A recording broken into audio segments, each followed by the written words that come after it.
All right, let's jump into resizing an image.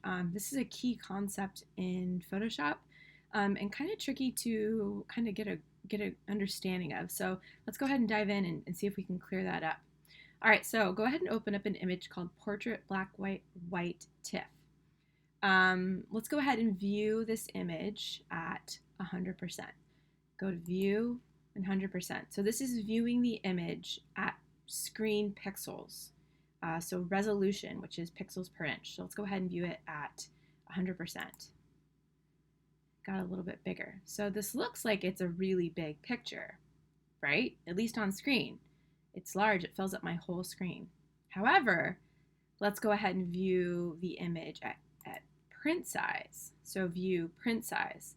So this view is going to show us how big this image would print if we were to print it from a printer. Way small. It looks minuscule. So the next thing that we want to do is we need to kind of understand what's going on here. When we view it at 100% pixels, it looks like it's a really big picture, which is confusing compared to how small it prints. So the way that we do this is we go to Image, Image Size, and this solves all of our questions. So you'll see we're viewing this picture in inches. This picture is 1.5 inches wide and 1 inch tall. However, the resolution is really, really high. It's 1200 resolution.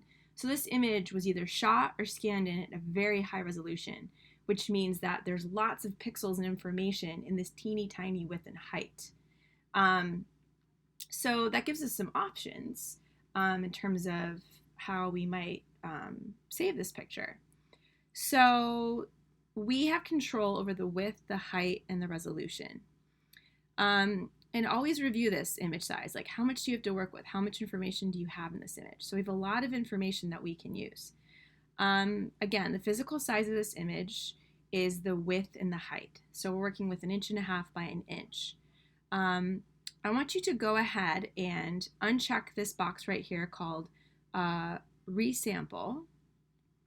Well, first, with Resample checked, I want you to practice changing the width and the height. So for example, let's change the width to 12. So you'll notice the width and the height changed, but the resolution stayed the same. It's because the width and the height are linked. So any addition, anything that you add to the width is going to directly impact that height proportionally. All right, now what I want you to do is click Resample. When you click uncheck Resample, uncheck Resample. When you uncheck Resample, you'll notice that the width, height, and resolution are now linked together. So any changes you make to any of these three variables is going to impact the others. So for example, this time let's change the width to 12 inches. And what happens? Our resolution dropped tremendously. It went from 1200 pixels to 150, 1200 resolution to 150 resolution. So with Resample still unchecked, I want you to change the resolution to 300 and see what happens there. So what this does is this gives you a 6 by 4 inch picture at 300 resolution. And this is a good print size. So 300 resolution is great for printing. Anything higher than 300 is great for printing. Anything less than 300 is really better for screen or digital use. So let's go ahead and say, this is great. We're going to use this 6 by 4 inch picture for resolution. We're going to click OK.